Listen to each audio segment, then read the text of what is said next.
আবু জেহেল যেভাবে জুলুম নির্যাতন করেছে, নবী সাল্লাল্লাহু আলাইহি সাল্লাম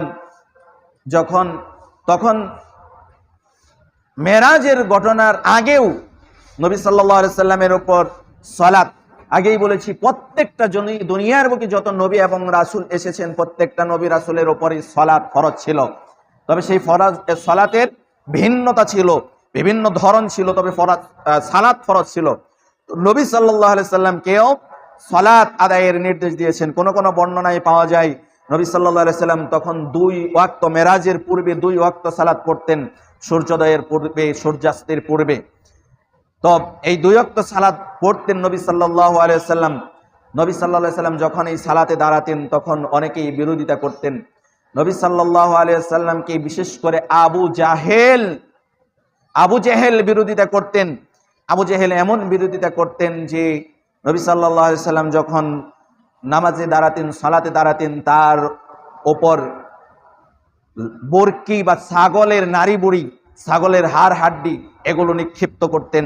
শুধু তাই নয়, নবী সাল্লাল্লাহু আলাইহি সাল্লামের ঘরে যখন রান্না হতো সেই রান্না করা পাতিলের উপরেও নাড়ি বুড়ি নিক্ষেপ করতেন। পাতিল রান্না করা খাদ্য সেগুলো নষ্ট করে দিতেন। নবী সাল্লাল্লাহু আলাইহি সাল্লাম অনাহারে থাকতেন, না খেয়ে থাকতেন, একটা টু শব্দ করে নাই, কারো কোনো বিরোধিতা করেন নাই, কারো কোনো বিরোধিতা করে নাই। তিনি সহ্য করে গিয়েছেন, জুলুম নির্যাতন সহ্য করে গিয়েছেন।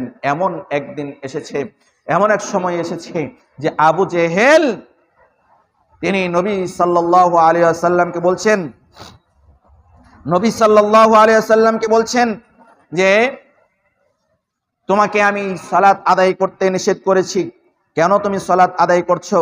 বাবা নবী সাল্লাল্লাহু আলাইহি ওয়াসাল্লামকে ধমক দিয়েছেন। নবী সাল্লাল্লাহু আলাইহি ওয়াসাল্লাম পাল্টা ধমক দিয়েছেন।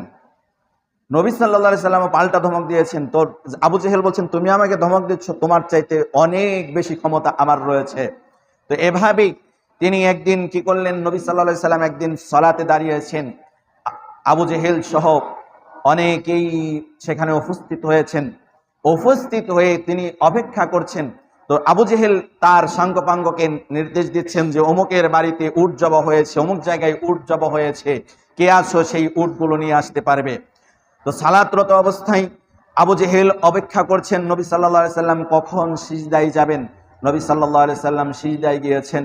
আবু জেহেল সহ তার কয়েকজন সঙ্গপাঙ্গ নিয়ে নবী সাল্লাল্লাহু আলাইহি সাল্লামের পিঠের উপর উটের নাড়ি ভুঁড়ি চেপে ধরেছেন।